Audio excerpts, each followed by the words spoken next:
Hey guys, welcome back to the Prehistoric Life podcast.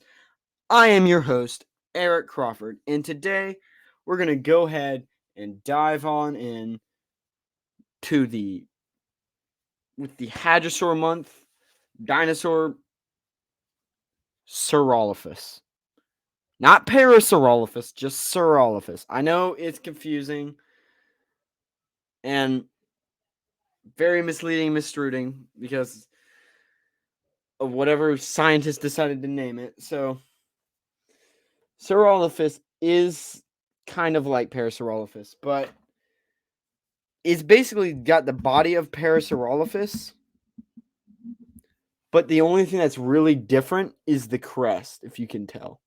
I mean, of course, the body is like minusculely different. It's got like a bigger body, maybe some weaker little front legs or something. Maybe it's a bit smaller, yada, yada, yada. But the main thing is the crest causing the vocalization and the sounds that it's making to sound different.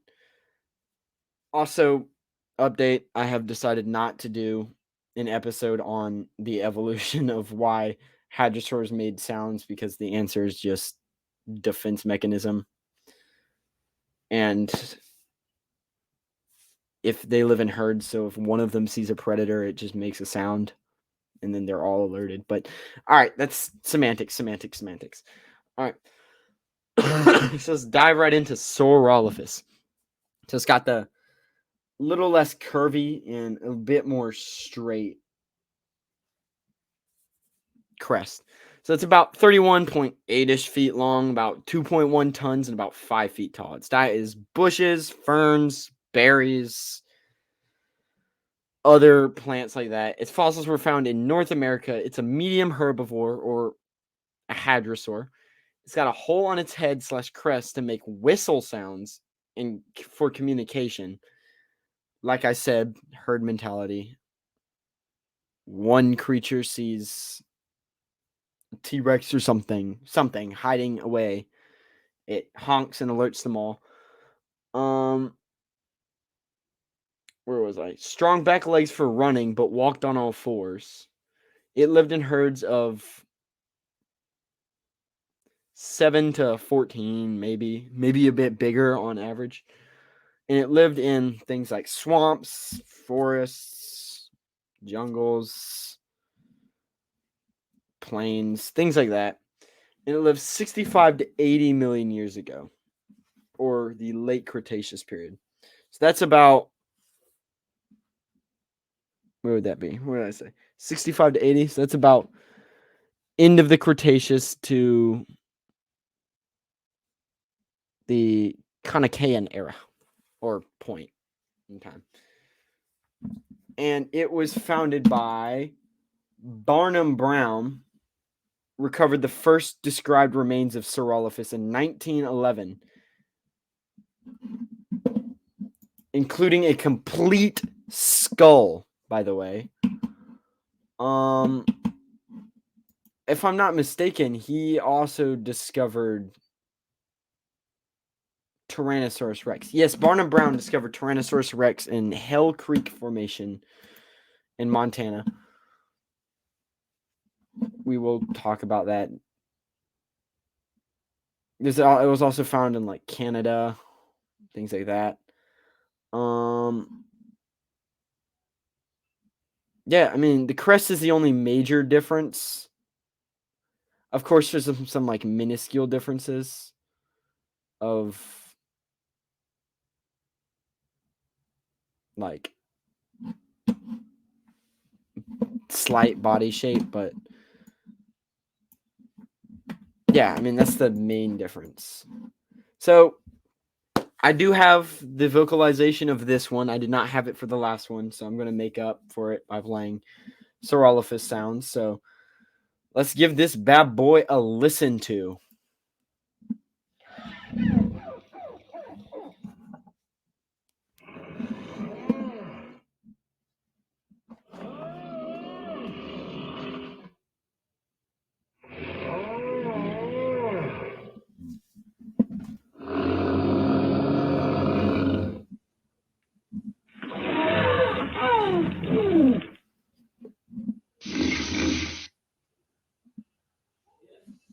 That was pretty small.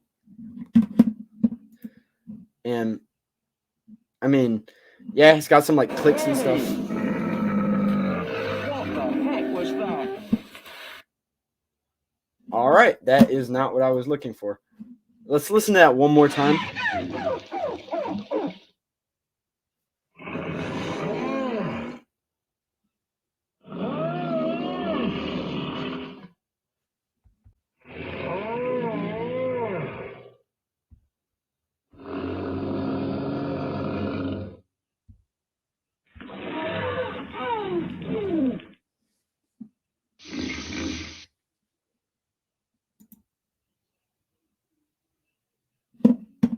So, yeah, that's a pretty different sounding.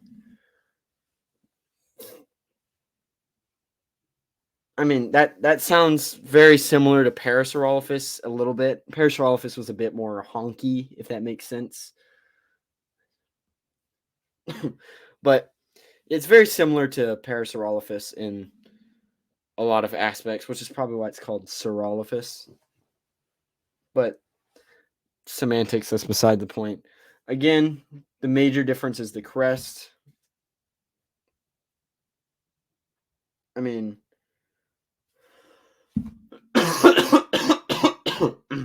Parasaurolophus, as you can see, has the bit more bent to it. Saurolophus looks more like that, if that makes sense. It's a bit shorter, so more like that, but you get the gist.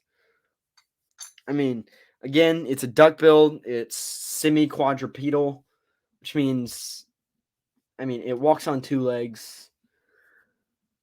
It walks on two legs. No, it walks on four legs. But again, it runs on two legs.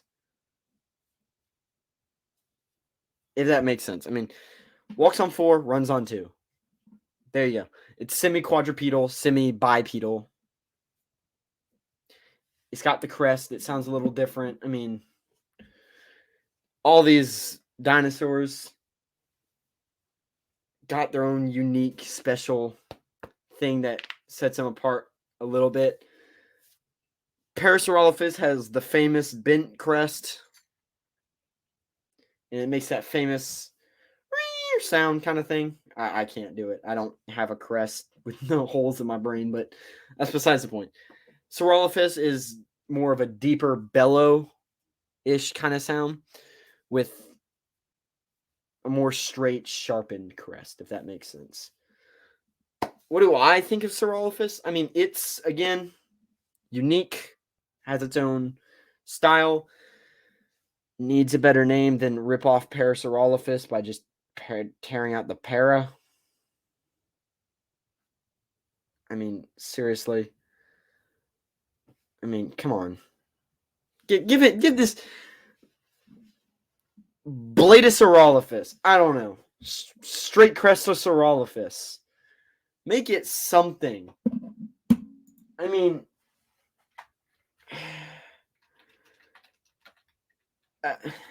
give it a better name than like what it seems like.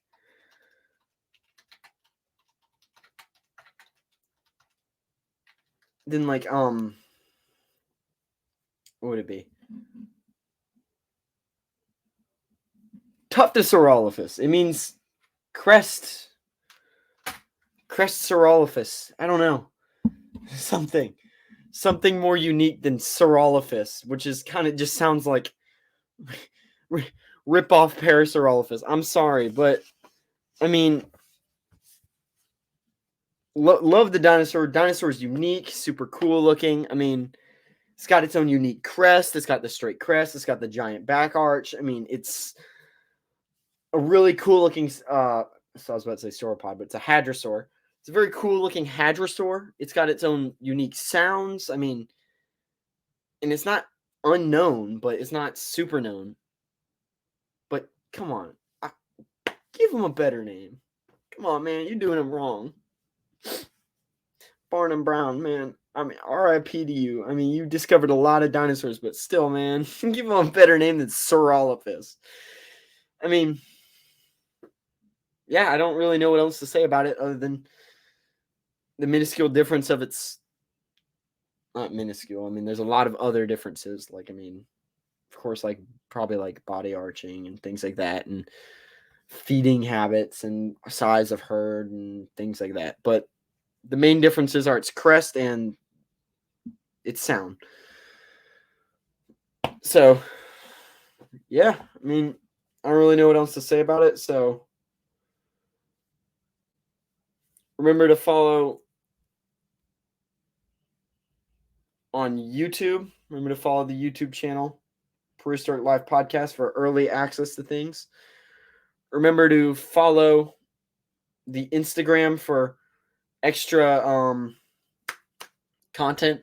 And I wanted to say, at the time I am recording this, this will go up before my interview with Jason. So if he's listening to this, shout out to you, Jason. You're an amazing dude, and I loved talking to you. Well worth reaching out, well worth the time, and I'm looking forward to doing it again, hopefully in the future. But please go check out his content. Please, he's an amazing guy. Just go check out his content. He's got a lot of amazing stuff out there. But this will be going up before that interview. The interview will be going up next week. So please keep that in mind for all of you wondering about that. Because I posted about that like just now. So, or a couple minutes ago at the time of recording this. That's semantics though. So hope you enjoy listening to this. And please go follow him. Go check him out. It's Fossil Fiend. But remember to also, while you're there, follow my Instagram. It's prehistoric life, prehistoric_life_podcast. And while you're at it, check out the website. It's an amazing website. Please just go check it out. It would mean a lot. Like and subscribe if you're on YouTube. Well, I'm your host, Eric Crawford, and I will see you all next time. Signing off. Goodbye, and keep it prehistoric.